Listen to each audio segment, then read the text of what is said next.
I'm talking burnout in this hour and chronic stress. Statistics show that burnout is very common and work-related depression is affecting 3 to 33% of the total working population in Western countries and the UAE.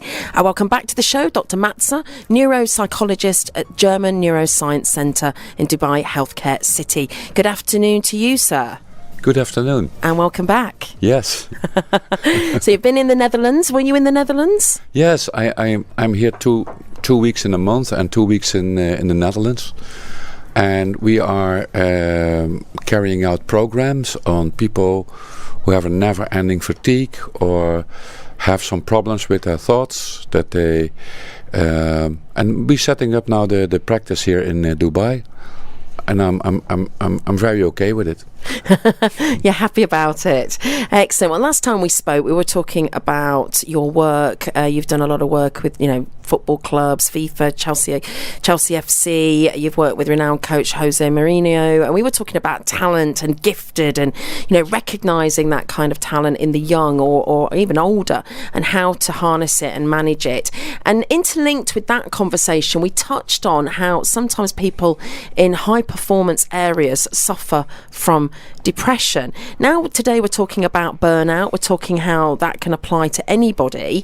But what is burnout? And that connection with what we're really talking about here is a form of depression. Susan, first I would like to explain that burnout had nothing to do with how many hours you work. It is more a disconnection between what you're really passionate about and what you really want to do in life. When this disconnection takes for a long time, you feel sad.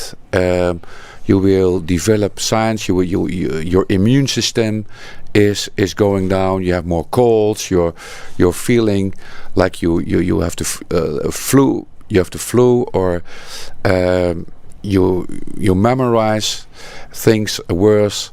It is a combination, and this is building up for months.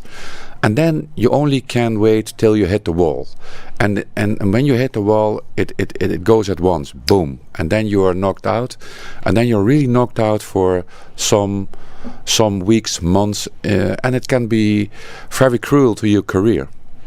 But it has nothing to do with the amount of hours you are working. Really? Is that the case? Because I'm sure if I spoke to a clinical psychologist, they'd be saying burnout is a form of stress and therefore a form of depression. And one of the contributing factors to that might be working hard, having a lot on, working long hours.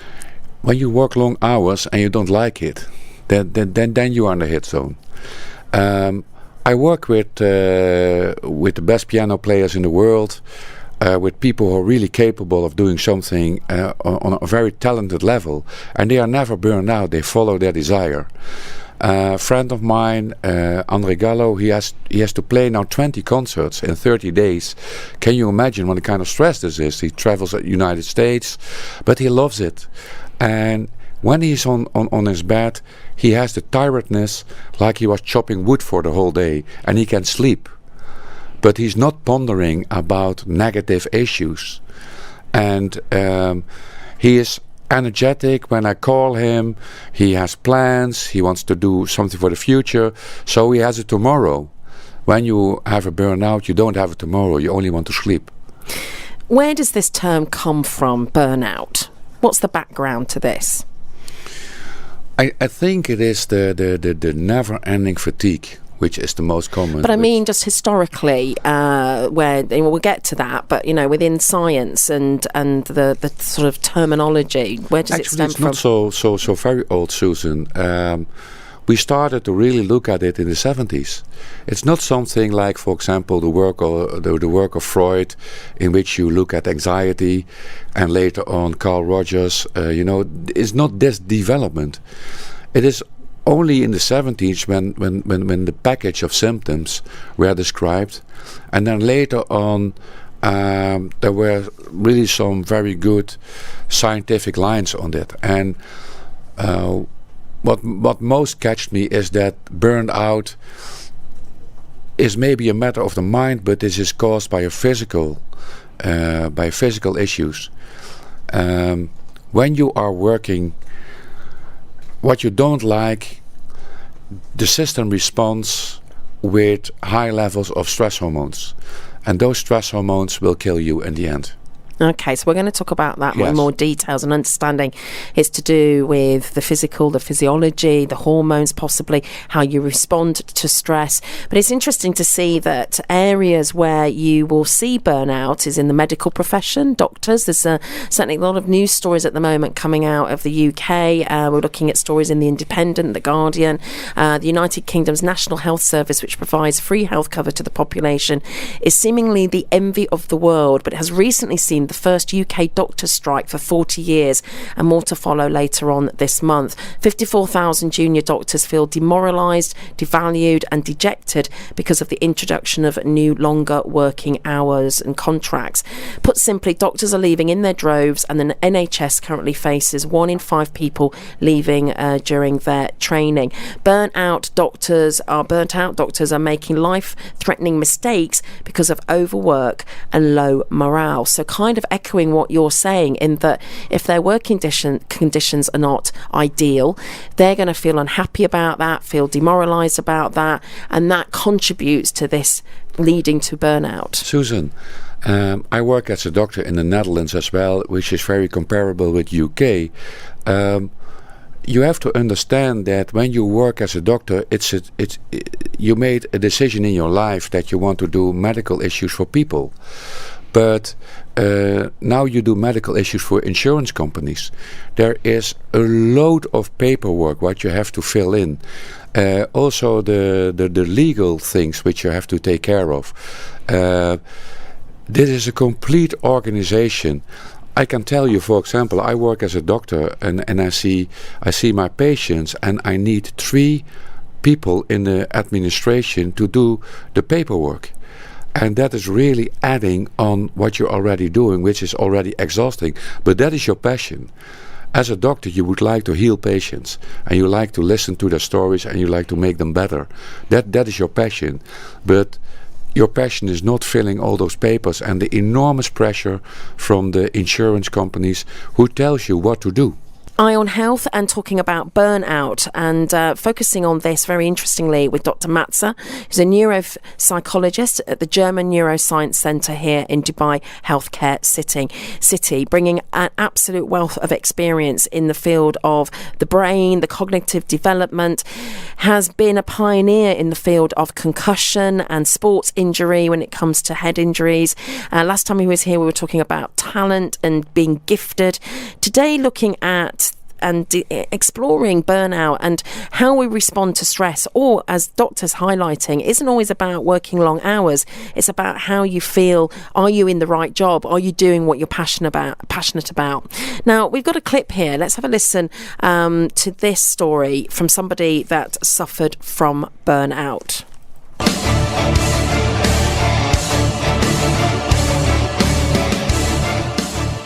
Some of you might already read on the internet that I have not been doing so well.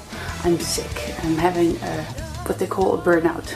I have to tell you that things are not going as fast as I was hoping. I'm not recovering that fast. A burnout takes quite a while, and I wanted to tell you a little bit more about this burnout because some of you might not really know what it is. Some thought that there's maybe something wrong with my voice. You can compare it to having an empty battery. Every body has its battery. When you sleep or when you do something nice, you charge your battery, and when you work and during the day you use a little bit of your energy every day. When you do not charge your battery enough, it gets a little more empty every time, a little more, until you hit sort of the red zone of your battery, and that's what happens when you're having a burnout. There's barely any energy left, and that means you get sick. That means you get tired of the smallest things, and it also means it takes quite a while for it to charge again. That's what's happening now, and every time I do a little bit too much, I become a little bit too tired, and that makes it even longer. That makes this period of being sick, having this burnout, even longer. I know you can't really see that I'm sick. This good layer of makeup is making me look very healthy, and I can do nice things. I can do a little bit more every day, a little bit more. But for now, it's all about charging the battery, and it's going to take a little longer. Talking about the battery being low or needing recharging.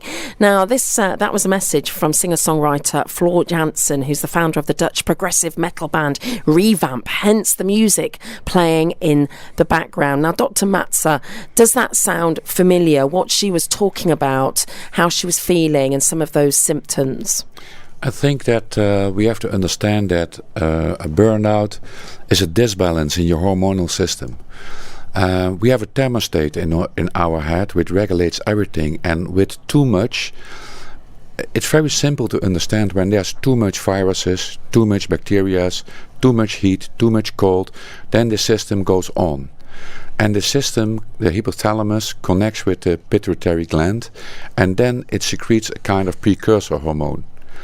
This precursor hormone travels through the body and comes to the kidneys. And the kidneys produce a higher level of cortisol. And cortisol, when you have a higher level of cortisol, it immediately drops the performance of your memory system. And it takes a lot of energy out of your body. The second hormone, which is secreted by the kidneys, is adrenaline. Adrenaline immediately decreases your attention span. And it takes away a lot of energy out of your system. And it increases muscle tension. So you can understand that when you do this too long, that you get a combination of complaints just by the hormonal disbalance. First, you have problems with your thinking, memory, concentration goes down. Second, you're lacking all the energy, because the energy is sucked out of the system. And you get muscle aches, which are a kind of flu-like symptoms. So actually it's the combination, which can be explained for almost 95%, is pure physical. For example, this is not only by mental issues, but I worked also with athletes. And when you train too much, you are doing too much. When you have too much emotions, the same system goes working. And so actually being overtrained physically or being overtrained mentally in the mind, it's actually the same structure which is working. Fascinating.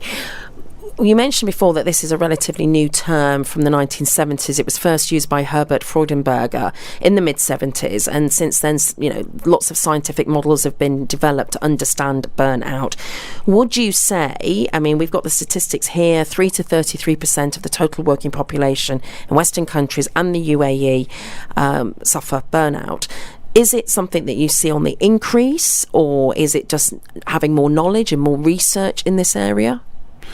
No, I think it is on the increase. Why?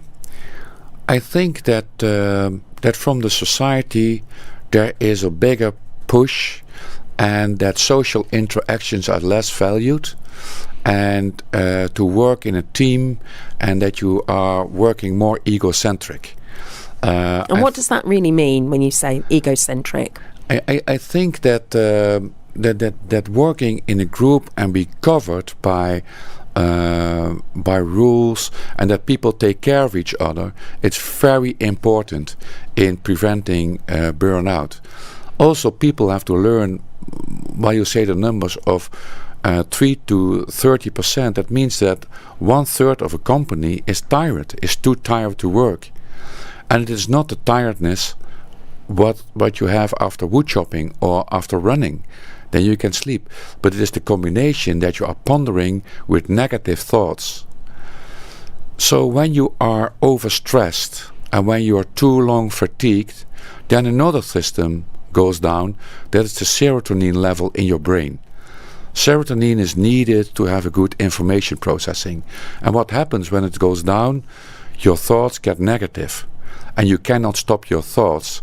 So overall, there is a change of body systems, as well in the neurological system, as well in the physical system, which makes this so hard to understand at first view.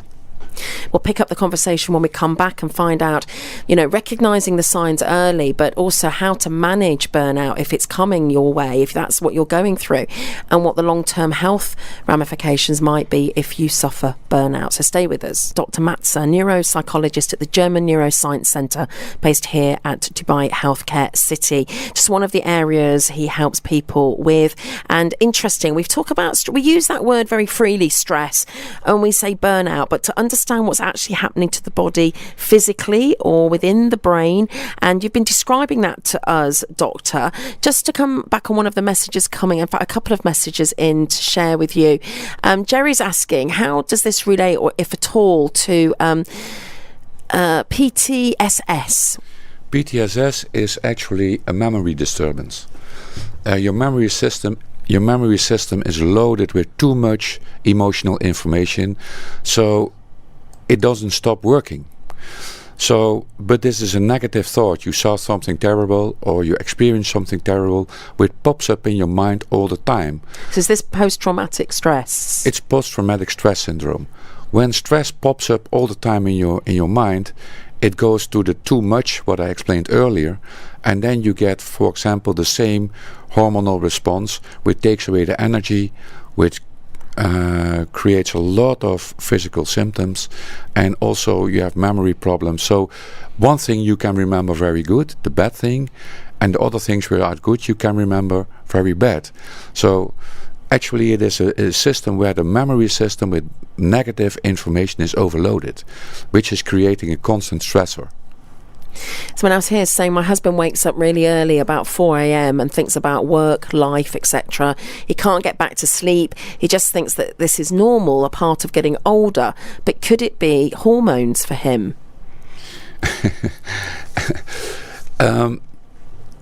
I think that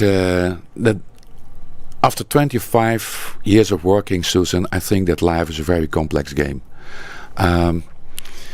When you think too much of your work, you think too much of one part particularly.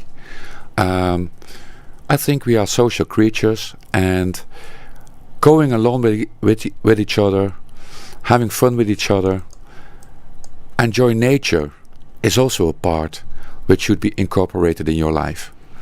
Having good feelings about what you like. If you think too much about your work, it gives me the impression that it is not fluent. You have to go to your work, it should be a fluent process. You should like it. Of course there are some disturbances in what you do. But what about if you love your work, hence why you think about it a lot? You're doing a good job, and you've got a lot of ideas, and you're wanting to improve it and keep doing a good job. Susan, I think that you should think about the content and how you think about your work. For example, when you say to me, Erik, I will give you a Ferrari tomorrow, I think, okay, I will think a lot about it, but it is a positive emotion. I will think, hey, Susan, will it be a yellow one, or will it be the leather? And I can sleep very well about it. I will be excited, and it gives me energy. But when I have a negative content in my thoughts about what should I do tomorrow in my work, what should my colleagues, I have to do too much. With this, you are ready for the knockout. And so it is the content about how you relate to the things you are doing. And if you are too specific for one thing, for example, people have to understand that work is work. And even if you have a big company, you should also have other things which make you thrive, which make you develop. And you can even develop yourself when you're 96. And it is a continuous process. Some people forget that.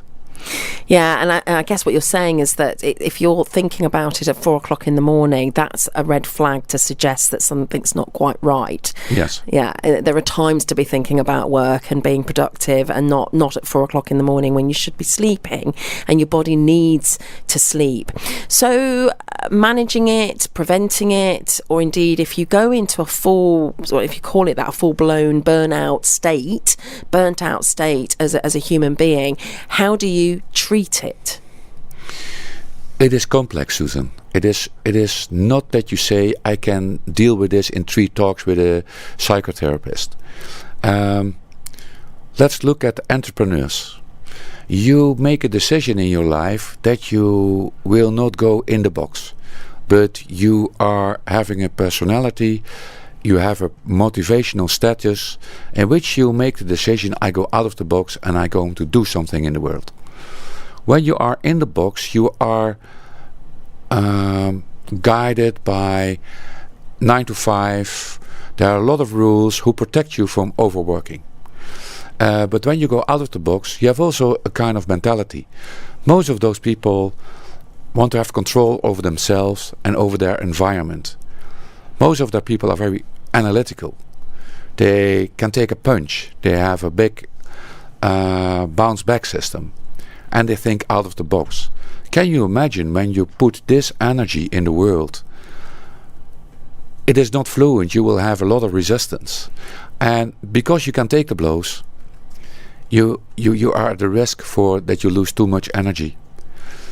The other thing is, for example, when you are okay with doing a job and you are okay with 9 to 5, then when you come to the job, there is lack of social support. Actually, after 3 years, you've seen it. You have not the motivation to change your life. So for this entrepreneur, it is this story. And for this people who work in a regular job, is that story. And so that made my job so unique.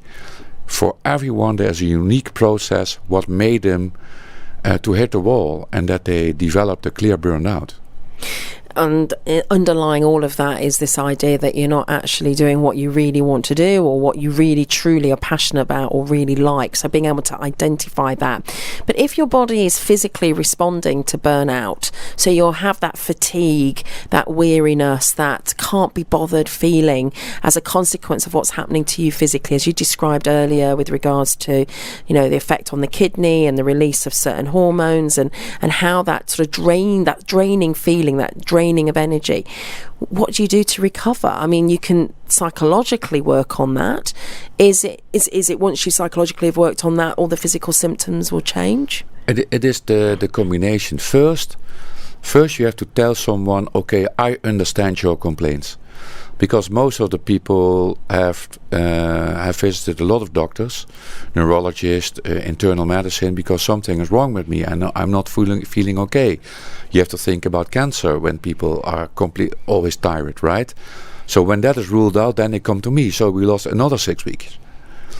And then you have to explain that it is a physical sensation, that there's physically something wrong with you and that you can change it. And why there is physically something wrong? Because that has to do with your thought pattern. And that's for everyone, that's different. Someone is too perfectionistic, wants to do it too good. And underneath that, Susan, people who are perfectionistic are maybe shy. Or they are grown up in a society, in a family system where the father or mother was very punishing. So you overreacting things you want to do for others. You want to be nice. But in real life, the picture is different. And so you have to give insight in those processes which make you so vulnerable to do too much.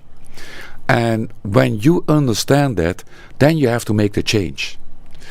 Other people who just work too much because they have a family business to run, you can have a business which is inherited and you have to do it, and you are burned out and you cannot escape. I understand that. Sometimes you have to do something which you have to do, but then always find a piece of time, a piece of the cake, which you fill in with your own passion.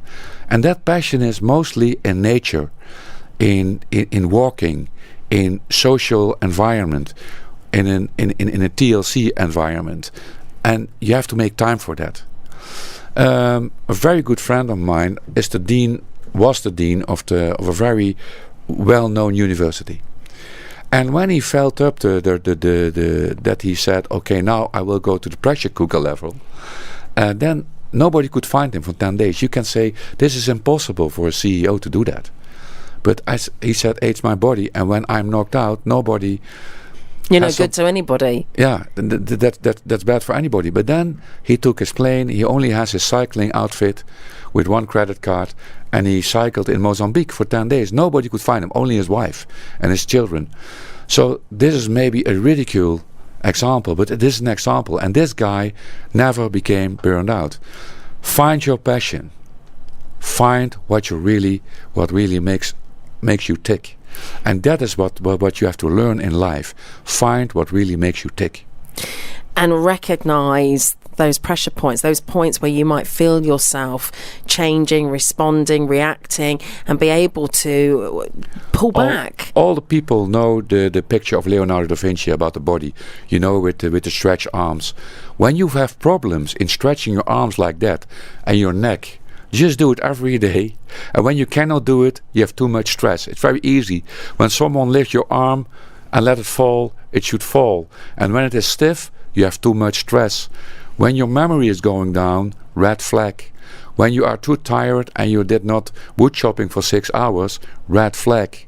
And people have to understand their body and how the mind corresponds with the body, and how this interaction can make you really sick, because a burnout is a knockout for your career. We're touching on earlier about burnout and stress, and looking at the medical field, and particularly news coming out of the UK about the alarmingly high rate of junior doctors feeling demoralised, devalued, dejected, and there's lots of reasons for that. Longer working hours, their contracts aren't so good.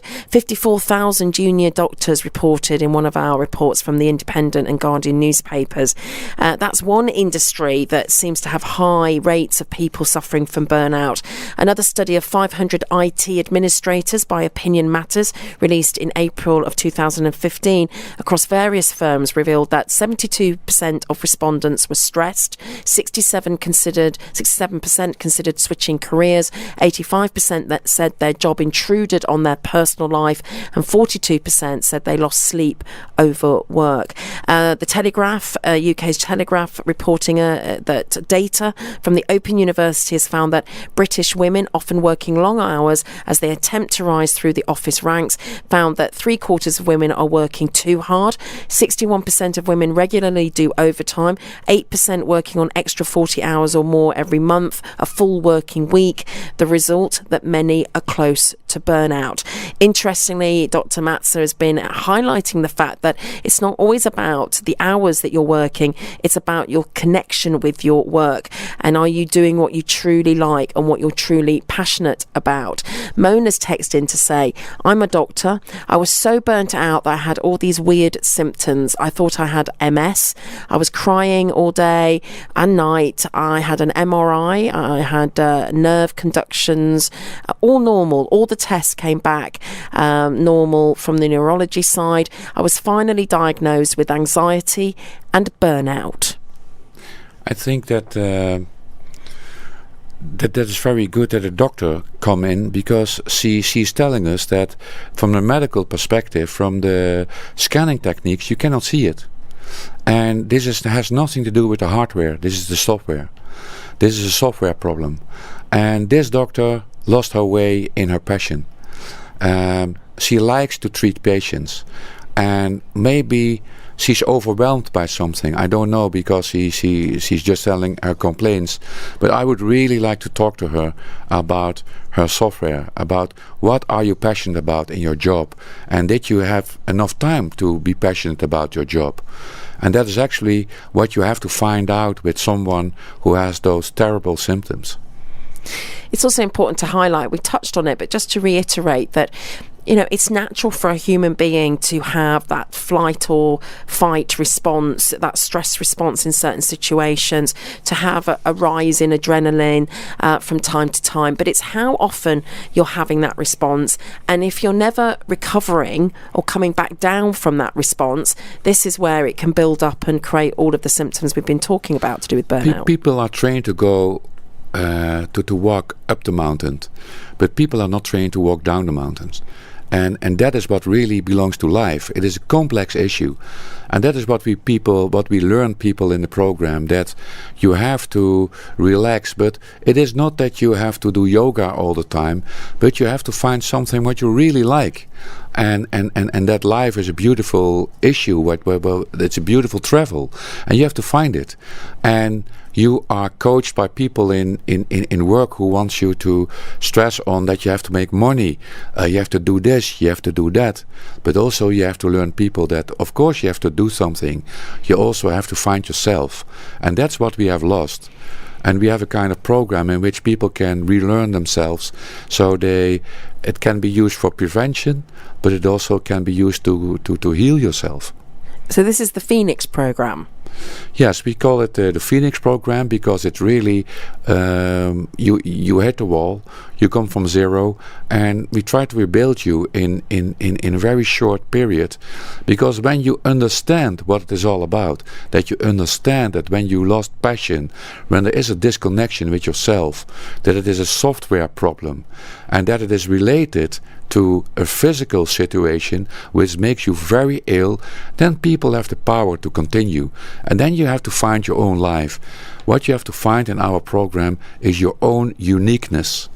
100,000 years of DNA is traveled to space and it came into your mother. 100,000 years of DNA traveled to space and came into your father. And boom, here you are. You are a unique individual. And you cannot be pushed in a certain environment where you have to do this, you have to do that. So it's freedom. It's mental freedom. And of course you have to do things, but you have to find it. And you have to stay foolish all your life. And it's very important that anyone understands that there are three questions: why, how, and what. When the why is always the most difficult, and it is related to your passion. How it is that I'm tired, but what can I do to make it better? And when you understand that, you have a very healthy life. You keep coming back to nature being so important, and it's something that we've certainly reinforced on the show over the years, and not to underestimate that. And it seems very... well, yeah, okay, yeah, what? Go and stand on the beach, go for a walk, go to the park.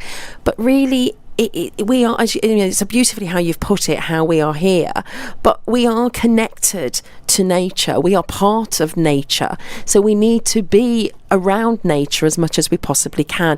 And it's not to be underestimated the positive effects it will have on our wellness, our well-being. Of course, we do not understand how nature connects with a form of relaxation.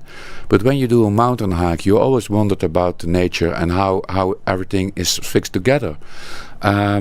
Also, for example, I always walk the dog in the morning. And in the Netherlands, we have a nice forest. And it gives you, although you're tired physically, you are very, very relaxed mentally. You see the lakes, you see the goose. It gives you something back. And we lost that. We are only going through a period of time in which you have to do something which is related in making money, but which is not related in making yourself relaxed and comfortable. I'm training at the moment with Gulf for Good, a local organisation, to trek and hike up Kilimanjaro in July. And I'm going through the training process, which includes being outdoors, beach hikes that they organise, and different activities to get your fitness level up. And, you know, one part of this is that being close to nature, climbing a mountain, appreciating what's around us, obviously stretching yourself physically as well. That's good for us physically and emotionally. But there's a big part of this which is about charity and giving to the local charity in Tanzania, where we're going to be travelling to.